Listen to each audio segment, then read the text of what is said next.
Shalom Bapak-bapak, Ibu-ibu, dan saudara-saudara sekalian. Kita kembali lagi di acara Embun Sorgawi. Mari sebelum kita membaca firman Tuhan dan juga hamba menyampaikan firman Tuhan, kita akan minta pimpinan Roh Kudus. Kita akan berdoa. Mari kita berdoa. Terpujilah namamu ya Tuhan. Kembali kami bersyukur kalau ada kesempatan menyampaikan firman Tuhan dan kesaksian.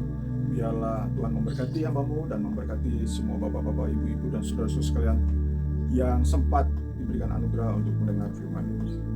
Kami serahkan supaya kami bisa sungguh-sungguh mendengar dan timbul iman, dan juga menghafalkan serta mempraktikkan hidup ini, sehingga kami lebih sungguh-sungguh lagi melayani Tuhan.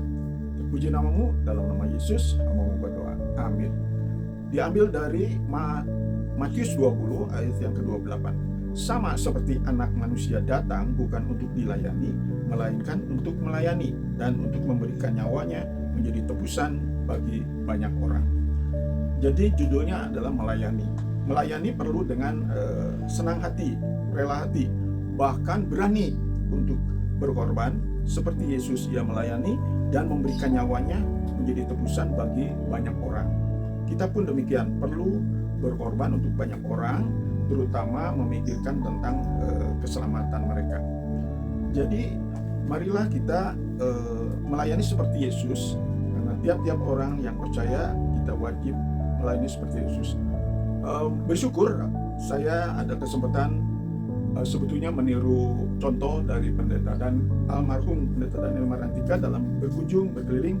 Juga ada Ibu Lydia yang jadi contoh. Tetapi juga yang paling utama adalah contoh Yesus yang berkeliling melayani orang-orang tidak pandang bulu, baik suku ataupun agama dan lain-lain, yang namanya sesama manusia sungguh-sungguh dilayani oleh Tuhan. Tentu dengan cara yang 2B, ya, benar dan baik.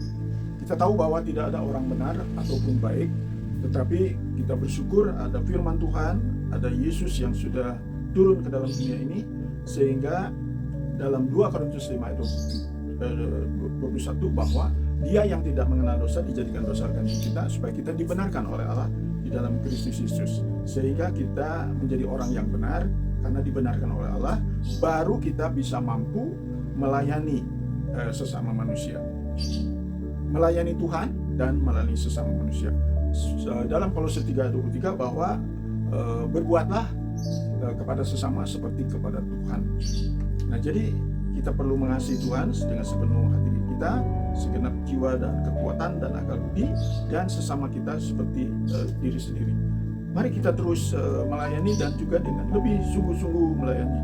Ada beberapa orang yang disembuhkan oleh Yesus, mereka ibu-ibu itu melayani, bahkan ada yang melayani dengan segala kekayaannya. Kita bisa melayani dengan waktu kita, dengan tenaga kita, dengan ilmu kita, dengan karunia yang Tuhan berikan, bahwa ada karunia untuk melayani, ada karunia untuk mengajar, ya.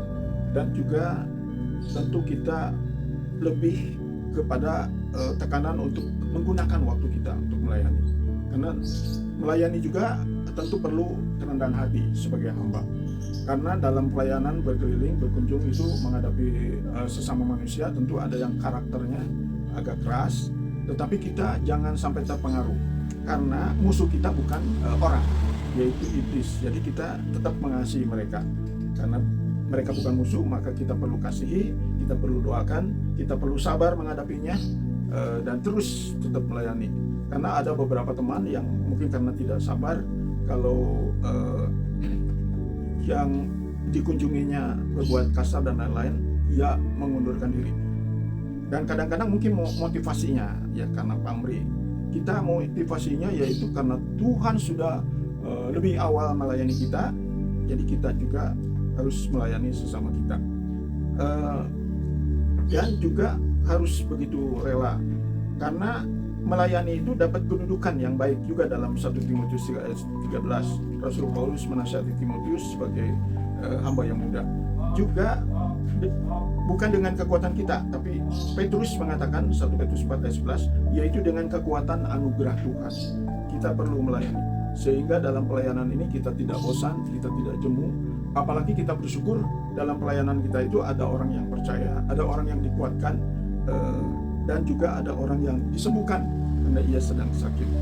Nah, itulah yang penting bagi kita, yaitu contohlah Tuhan Yesus yang berkeliling terus untuk melayani, untuk memberikan nyawanya menjadi tebusan bagi orang banyak. Berarti kita melayani, membagi, juga yang penting adalah membagi Injil. Itulah yang saya bisa sampaikan. Mari kita dengar lagu Melayani Lebih Sungguh.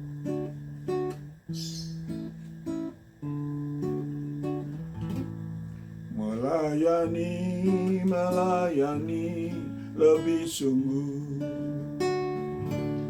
Melayani, melayani lebih sungguh. Yesus lebih dulu melayani kepadaku.